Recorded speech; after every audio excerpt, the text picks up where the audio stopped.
this video, as my focus leans towards breeding season, I'll be speaking with two farmers. First farmer will be Kevin Clare. Will be talking to me about heat detection and how it's been really important to him. And secondly, heading down to Pollard Farm to speak with Kevin O'Hanlon, who's doing some great things with Sex England.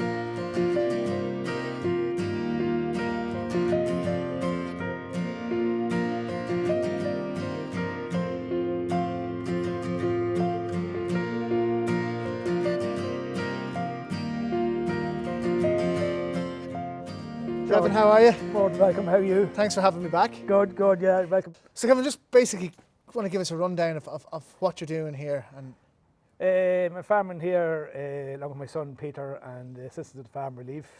We're milking about 120 cows, rear all heifer calves to 6 months. We're surplus or sold then at that stage. We have pedigree herd, everything was genomic tested, so in that sense we keep the animals based on the results we get back. So we sell surplus bulls, Friesian bulls to customers around who are looking for good EBI, high fertility bulls. So that's probably the background where we are. What tools do you find that really help you out when you're sitting there and picking, you're looking at a cow and you're like, oh, I want to breed off her? What tools do you look at using? The information. Well, if I make recording, you're genomic testing the animals. There's an awful lot of information there on ICBF. So how important do you think milk recording is? It's essential. It's essential, regardless of a pedigree herd, a commercial herd, black and whites, jerseys, crosses. You need to know what animals are delivering your herd. You need to know what animals are producing the solids, the volumes, the somatic cell counts. A herd app on the phone, and you can automatically straight away when the milk recording is done, the information comes into your phone. You can make decisions immediately. That's what's so important, to have those tools to make decisions. So when you're selecting a cow for breeding, you're looking firstly at the milk recording, and then like fertility. How important is fertility, and what tools do you use? Well, look, you set your limits, you set your guide, like you want to be benchmarking probably over 120 euros for the EBI euros on fertility. So you're working on you're setting high limits. But there's no point in setting low limits because you get too many bigger range of bulls. So you really want the top bulls of fertility, the top bulls on kgs of milk solids and percentages. I've never ever bred for type. Never ever bred for type. As a result, my EBI is 160. We've won herds competitions here in the Northeast for the North Eastern Freedom Breeders Club. So obviously the EBI brings in things like locomotion, stature, teeth length. So for that reason, that's probably the best decision I've ever made, is not breeding for type, believe it or not. It's breeding, I always focus on milk solids, percentage proteins and fertility. You have an impressive calving interval, to say the least. And I think a lot of that goes down to obviously your management, but in terms of heat detection, how do you look at it? Do you run a stock bull? No. It's a belt and braces job. It's something we really focus on, myself, Peter, and Patsy at that time of the year. Every cow is tail painted. We have moo call. We're in our second year of it now gone by. Our medium calving date started calving the 14th of February this year in 2019, and our medium calving date was 14 days later, 24th of February. By using moo call, it was so accurate. It enabled us to be so accurate. We use AIs for inseminating the cows. Sean Chu, a great operator here, this covers this area. But we know exactly. Look, we leave the yard here at 6 o'clock. On a May evening, we get text at 7 o'clock, cow number 4 is in heat. We come down the next morning, we make a decision on that cow. Instead of coming down the next morning and the tail paint is off her, you don't know what she's in heat at 7 o'clock the night before, 12 o'clock or a half an hour before they come in to be milked.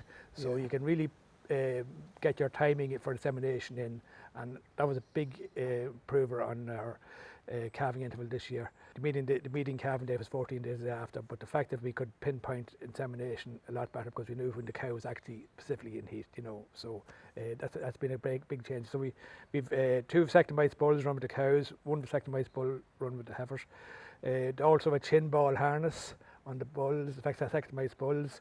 The cows are tail painted, so we're using our eyes and our ears and our phones and our apps to get the cows and calves. So you do that for a couple of weeks and it pays off in the end, you know.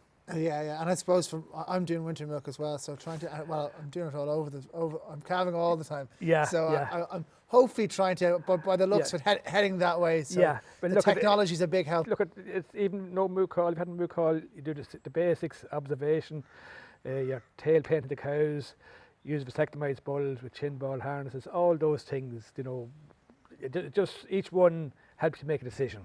You know, when to inseminate the cow. What are your top tips? Well, what's your farming philosophy? I'm trying to get mine, you know, and I'm talking to all these farmers and I'm a mismatch of everything. But what is Kevin's farming philosophy? Look, keep it simple. Keep it simple. It doesn't have to be modern and high tech. Just keep it simple. Networking. Be surrounded by people who are positive. Be discussion groups, purchasing groups. People that won't bring you down, you won't be bullied. They'll guide you along the way.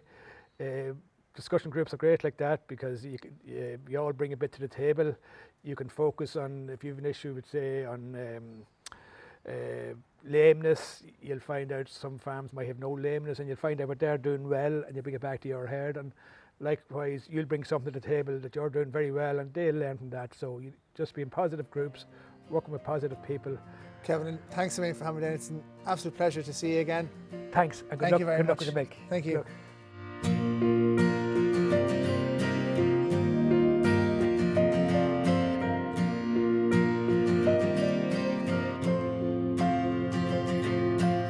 So we're talking about sex semen, and there's a lot of skepticism around sex semen, and anyone that I've spoken to is like, oh, use them in your heifers, use them in your young stock. But you've used sex semen across the herd and you've had a pretty good results. So maybe if you could tell us how you did it. We used it on the mature herd last year. We didn't do any heifers, and we got 49% conception on it. How do you do it? It's through feeding. I suppose is our biggest thing is through the feeding and the timing of the sex semen going into them. Now talk about that. So like, I have a cow bulling, you know, on the PM. I'll usually leave her then and get the service in and do it on the AM.